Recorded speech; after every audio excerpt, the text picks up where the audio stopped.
there. Essentially, I paid for everything and organized it all on my own, with a little help from my spouse, whereas her own children did nothing to assist and did not even contribute financially. We went to see her yesterday, the day before her birthday, against my husband's objections. When we arrived, we observed that her other children were already there, and they seemed shocked to see us but said nothing. After some small talk, I got to the point and informed her that we'd be expecting her at the restaurant in the evening tomorrow since we had something planned for her. She smiled and thanked my husband, but he informed her that it was all on me and that she should thank me. Her expression deteriorated abruptly, and I was perplexed for a moment.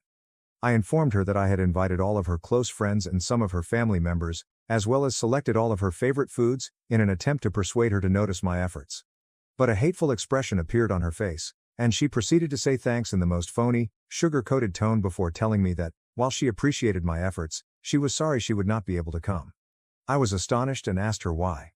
She replied that she wanted her 50th birthday to be memorable, so she planned a family-only affair.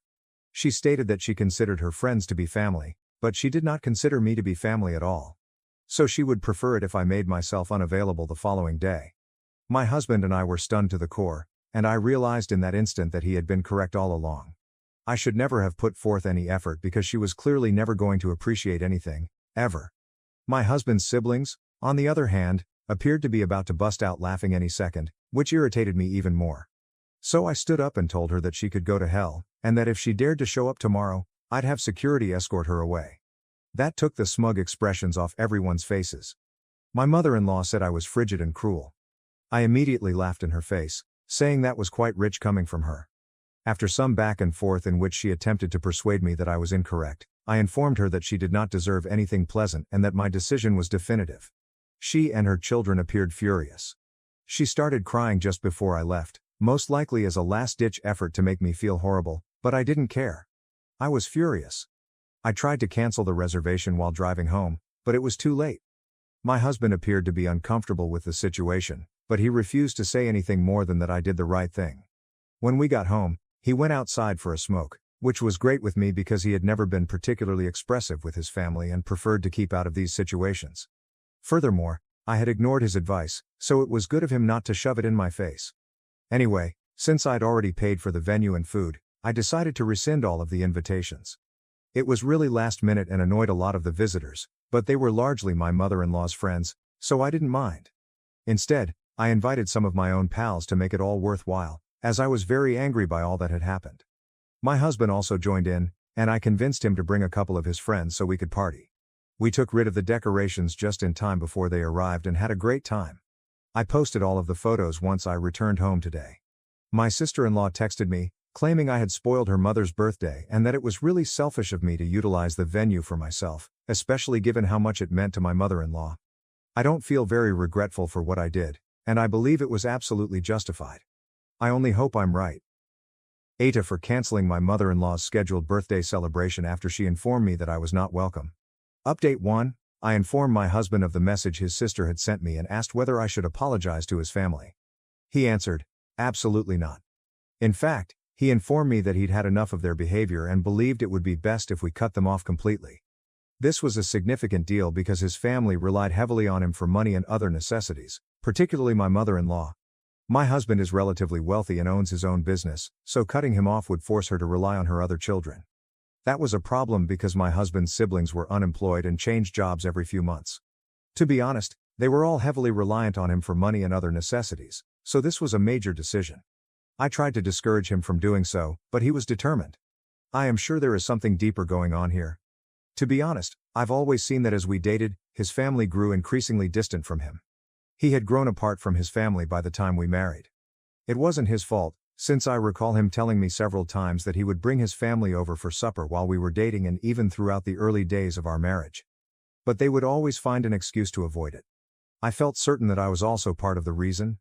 That was another element that drove me to establish a friendship with my in-laws, so that my spouse could reconnect with his family. I'm confident that there is anything my husband isn't or hasn't told me. He isn't the type of person to desert his family. Previously, he told me how important family was to him. So this unexpected decision, while reasonable in light of how my mother-in-law treated me a few days ago, is unusual and out of character for him. I'm determined to get to the bottom of this because I don't want my spouse to be miserable or resentful of me in the future.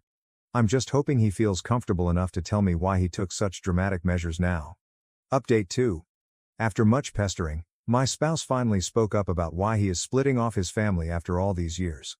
I knew his father died when he was 21, and all of his siblings were in school at the time. His mother had never worked a day in her life, so it was up to him to get to work and be the provider for the family, as the money his father had left him would not be enough to cover everything. He worked hard all day and night. Finally, when he was around 23, he found some investors for his startup, and things began to improve for him. He moved from barely scraping by to flourishing, which was excellent for him.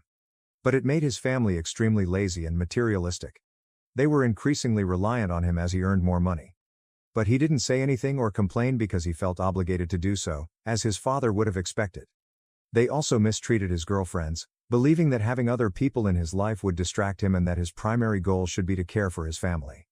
This is why, when we met and it became evident that I wasn't someone they could simply mistreat and drive away, because I was so desperate to remain with my husband, they were irritated by my very presence and attempted to poison my husband against me. But by then, he'd had enough. During our relationship, there was a lot of fighting and bickering behind my back. His family pushed him to break up with me, but he was determined to marry me.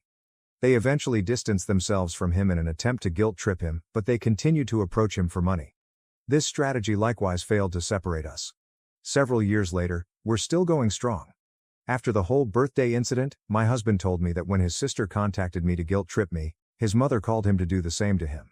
She was trying to emotionally manipulate him into leaving me after I insulted her. That's why he decided he'd had enough and it was time to move on. I'm still shocked that his family put him through this, despite the fact that he was the one who supported them the entire time. I've pretty much lost all respect for them because they're just so greedy. I'm so glad I opted to continue with my husband despite his family's attempts to separate us and drive me away so they could take his money. To be honest, I don't care how much money he has since I love him for who he is, regardless of his monetary balance. Now that I know the whole story, I'm shocked he was able to put up with it all and even keep it a secret from me for so long only to spare my feelings, as I wanted to have a good relationship with my in-laws. But he knew that would never happen. I believe he is making the correct choice right now, and his family deserves to be cut off. They're extremely selfish and greedy, and they show no regard for the one man who has had their back for so long, despite all odds. Update 3. My husband finally phoned his mother and told her that he doesn't want to hear from her or his siblings unless they modify their behavior.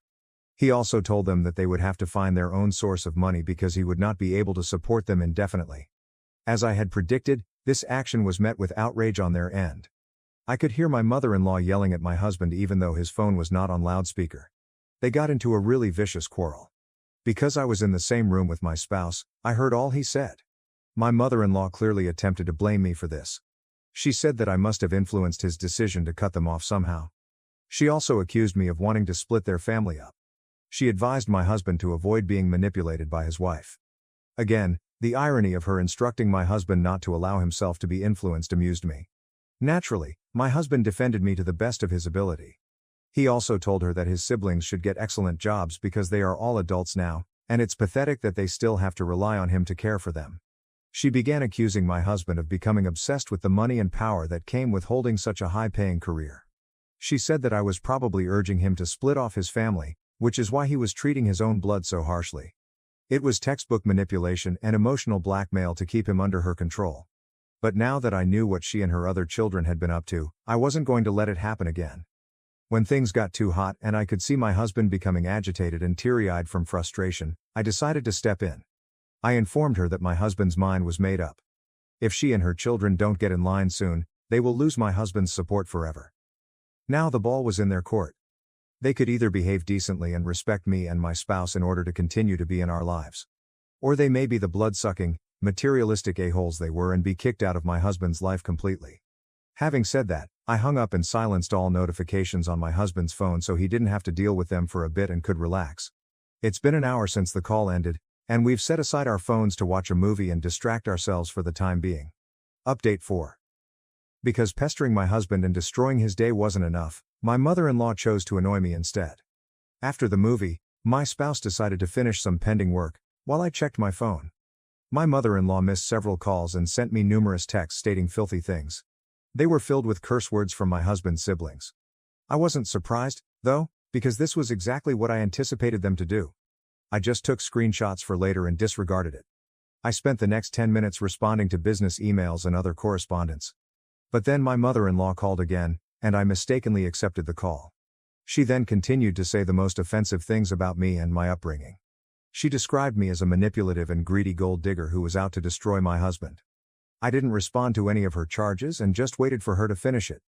When she seemed to run out of steam, I informed her that everything she accused me of was something she was also guilty of. So, before pointing fingers, she should probably do some introspection. I also informed her that I was relieved that my husband was finally getting rid of freeloaders like her and her other children, who didn't deserve to even breathe the same air as him. Then I hung up and blocked her and my husband's siblings everywhere I could, making it impossible for them to contact me. It's really terrible that individuals will go to such lengths to avoid having to do any work for themselves. I haven't told my husband about his mother calling me yet since I don't want to stress him out any further. But if this happens again, I will absolutely inform him and ensure that they are permanently removed from our lives. They have no right to interrupt our calm in this way. I'm not sure what they'll do next, but I'm confident that my mother-in-law will not stop. Unless we decide to pursue legal action against her or anything. I'm hoping it doesn't come to that, because it would be a terrible emotional experience for my spouse. But if it happens, I'm prepared to see that we see it through. They're definitely not fooling with my spouse anymore. Update 5. It's been about 2 weeks since the last update, and a lot has happened since then. After blocking my mother-in-law, my husband and I ate dinner and went to bed, hoping for some peace and quiet the next day. But the next day, my mother-in-law arrived at our house with her 3 grown children, demanding an explanation for all that had been said and done thus far. She looked upset, as did my husband's siblings. I knew this was going to be really stressful for my spouse. Despite their protests, I chose to remain in the room, claiming that I had no right to be there because this was a family matter and I am not a member of the family. I informed them that they were invading my privacy and were standing under my roof, thus they had no right to tell me whether I could stay or not. Then they started angrily abusing my husband, accusing him of being selfish and unreasonable. They even went so far as to accuse him of leaving his family in order to please his wife. My husband had remained silent and was already hot in the face. So I knew it was my cue to take over.